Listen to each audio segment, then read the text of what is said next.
সালামুন আলাইকুম। প্রিয় দর্শক শ্রোতা, শুনছেন কিয়ম কোরআনিক মেসেজ ইউটিউব চ্যানেল। আজকের প্রসঙ্গ, এক ভাই প্রশ্ন করলেন যে কোরআনের বাইরে, কোরআনের নেই কিন্তু আমার মনে হচ্ছে আমি ভালো কাজ করছি, সেটা কি বিদআত? ধন্যবাদ আপনাকে প্রশ্ন করার জন্য। রাব্বি আউযুবিকা মিন হামাযাতিশ শাইয়াতিন ওয়া আউযুবিকা রাব্বি ইয়াহদুরুন ইন্না হাযাল কোরআন। আপনার প্রশ্ন ছিল কোরআনে নেই কিন্তু মনে হচ্ছে ভালো কাজ, সেটা কি বিদআত? হ্যাঁ ভাই, আপনার প্রশ্নের উত্তরে বলতে হচ্ছে যে কোরআনে যে বিধান নেই, কোরআন যেভাবে বলেছেন সেভাবে না করে যদি ভিন্নভাবে করেন, বা কোরআনের নেই এমন বিধান, এমন নিয়ম পদ্ধতি যদি আপনি নিজে বানিয়ে বা কেউ বানিয়েছেন বা কেউ লিখেছেন, এই ধরনের বিধান অনুসরণ করেন, সেটা বিদআত হবে। কোরআনের রেফারেন্স হলো সূরা তওবার 36 এবং 37 নম্বর আয়াত। এই আয়াতে আল্লাহ সুস্পষ্টভাবে বলছেন যে আল্লাহর বিধান, হুকুম সুপ্রতিষ্ঠিত, সুনির্ধারিত।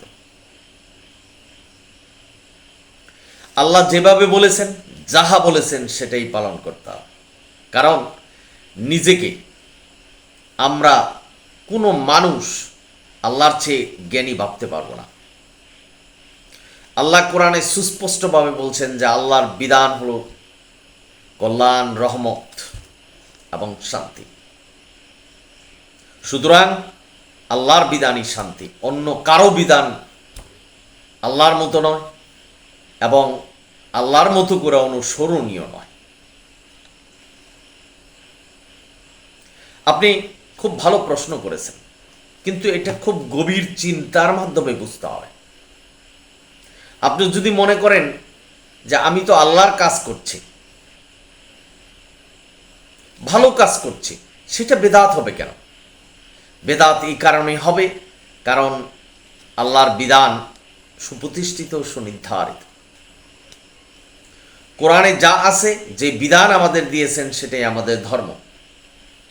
বাকি যদি কোনো কিছু করেন বা কিছু মনে করেন যে কোরআনের বাইরেও আমাদের অন্য কিছু অনুসরণ করতে হবে,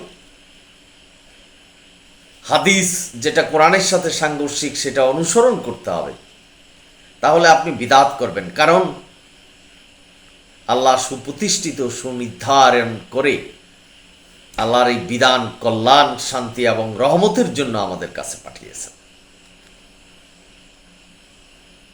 আল্লাহ নিজে বলেছেন, আমার চেয়ে কে জ্ঞানী, কে হাদিস রচনা করবে, সেই হাদিসকে তোমরা অনুসরণ করবে। আল্লাহ এই কোরআনকেই হাদিস বলেছেন। সুতরাং ভাই বোন বন্ধুরা, কিয়ম কোরআনিক মেসেজ ইউটিউব চ্যানেল থেকে আপনাদের বলছি, শুধুমাত্র কোরআনকেই মানতে হবে। আল্লাহ নিজে বলেছেন সূরা আনাম 153 নম্বর আয়াত, কোরআনকেই মানতে হবে, কোরআনই আমাদের ধর্ম।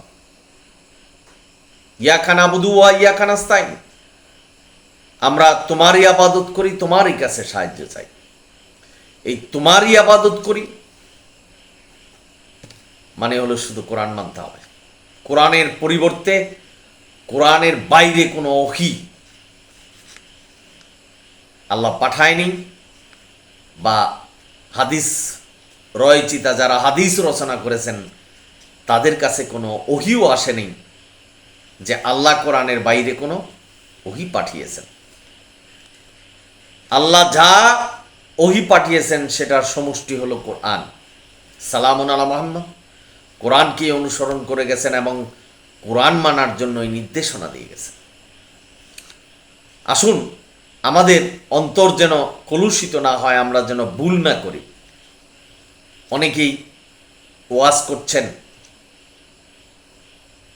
এবং আলোচনা করছেন, মানুষকে বুঝাচ্ছেন যে কোরআনের মতো করেই হাদিসগুলি মানতে হবে, মানব রচিত হাদিসগুলি মানতে হবে।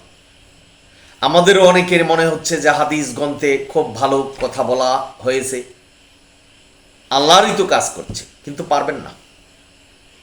কারণ আল্লাহ নির্দেশনা দিয়েছেন, আল্লাহর বিধান সুপ্রতিষ্ঠিত, সুনির্ধারিত এবং শুধু কোরআনকে অনুসরণ করার জন্য নির্দেশনা দিয়েছেন। সুতরাং আল্লাহর নির্দেশনা মানা আমাদের ফরজ।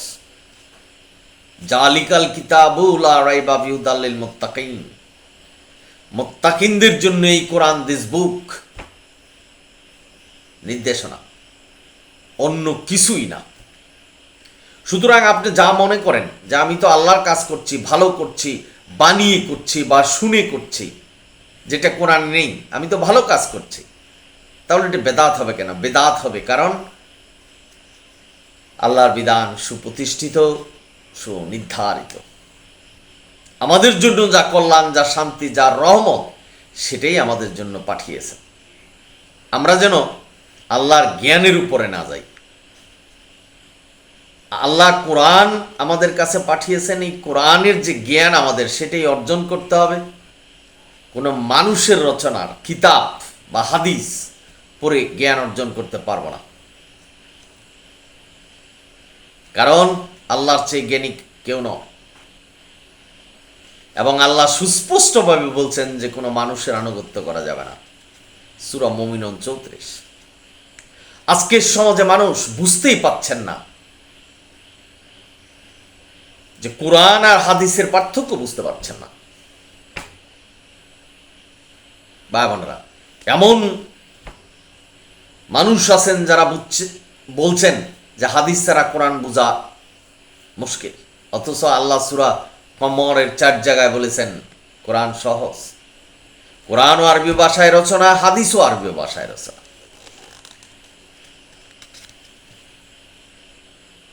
তাহলে হাদিস কোরআনের ব্যাখ্যা যদি হয়, তো হাদিস যেই বিধান আছে, হাদিসে যে বিধান আছে কোরআনের সাথে সাংঘর্ষিক, কোরআনে যা নেই সেটা হাদিস বর্ণনা করলো কিভাবে?